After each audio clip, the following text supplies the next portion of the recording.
मैं आपसे इतना ही कह सकती हूँ, जिस पार्लियामेंट को रिप्रेजेंट करते हैं हम, और इस देश के हर नागरिक की आस्था उस पार्लियामेंट से जुड़ी है। जिस जगह पे जाने से पहला हम माथा टेक के जाते हैं, देश के प्राइम मिनिस्टर माथा टेक के जाते हैं, तो लोगों का विश्वास उस पार्लियामेंट से कितना बड़ा होगा, कितनी अटैचमेंट उस पार्लियामेंट से हम लोगों को है। जब टेररिस्ट ने हमला किया तो उस दिन को आज तक इस देश का नागरिक कोई भूल नहीं सकता, पर इस देश का व्यक्ति अगर ऐसे पार्लियामेंट पे हमला करता है तो मुझे लगता है ये हमारे सभी देश के वासियों से उन व्यक्तियों का निषेध करते हैं। और मैं तो कड़ी निंदा करती हूँ इस दुर्घटना की, और मैं मांग भी करती हूँ कि पहले जिन लोगों को आज अरेस्ट किया गया है उनके ऊपर देशद्रोह का कलम लगना चाहिए, और उसके बाद इतनी कड़क इंक्वायरी होनी चाहिए कि जिनको सस्पेंड किया गया है पार्लियामेंट से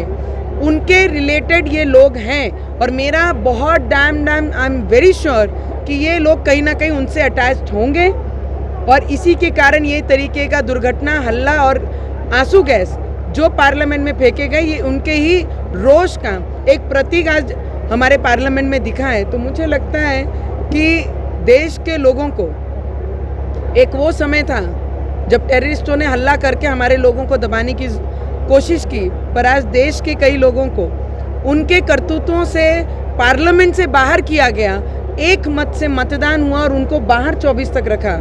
उसके बाद इस तरीके से रोष अंदर करना, मुझे लगता है मतदान करके अपना रोष कहीं पर भी कोई दिखा सकता है, पर पार्लियामेंट की, इस देश की जहाँ पर आस्था है, जिसको हम पवित्र मंदिर मानते हैं, जहाँ पर कायदा बनता है, देश जिस कायदे से चलता है, उस जगह पे इस तरीके से हल्ला कर मुझे नहीं लगता है इस देश को कभी भी गर्व महसूस होगा। और ये सिर्फ देश की नहीं, हमारे देश के लोग जो ग्लोबल रहते हैं उन सभी के आस्था को, स्वाभिमान को आज ठेस लगने वाला दुर्घटना आज हमारे पार्लियामेंट में हुई है। आपका रुख किस सांसद की ओर? 100% जिनको सस्पेंड किया गया है उनका नाम बोलेंगे आप? मेरी कॉलीग है, और नाम बताने की मुझे नहीं लगता आवश्यकता। हाँ, मेरी कॉलीग है, हम साथ ही बैठते थे, पर अपनी अपनी दृष्टियाँ, घर में भी 5 उंगलियां बराबर नहीं रहती हैं, और एक आदि की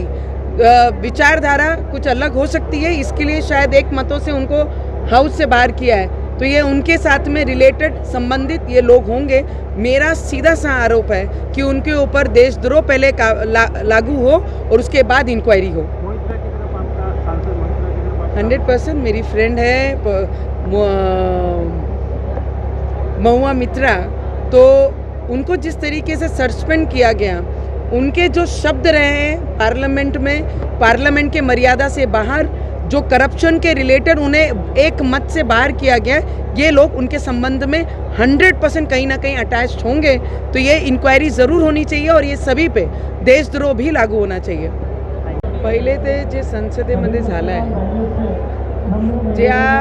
ठिकाणी आम्ही म्हणतो की हा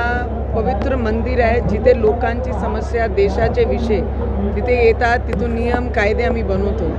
त्या पार्लियामेंटमध्ये ज्या पद्धतीने आज जी दुर्घटना झाली आहे त्याच्या कडी निंदा करते आणि त्याचा निषेध करते।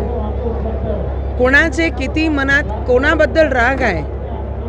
पण जे ठिकाणात हा प्रकारचं दुर्घटना झाली आहे ते ठिकाण आपलं राग दाखवण्यासाठी नाही आहे। माझा स्पष्ट म्हणणं आहे की ज्यांनीही दुर्घटनाला अंजाम दिलेला आहे, या पद्धतीचं जे पार्लियामेंटमध्ये या प्रकारचं हल्ला केलेला आहे, मला वाटतं हा काळा दिवस मनवला जाईल। पहिले जेव्हा अंग्रेजांनी या देशाचे नागरिकांना परेशान केला आणि या पार्लियामेंटमध्ये जेव्हा टेररिझमनी हल्ला केलं, तर तेव्हा तो दिवशी आम्ही काळा दिवस म्हणून आमचा देश नेहमी ते आठवून ठेवते। आजचा दिवस या देशाचेच लोकांनी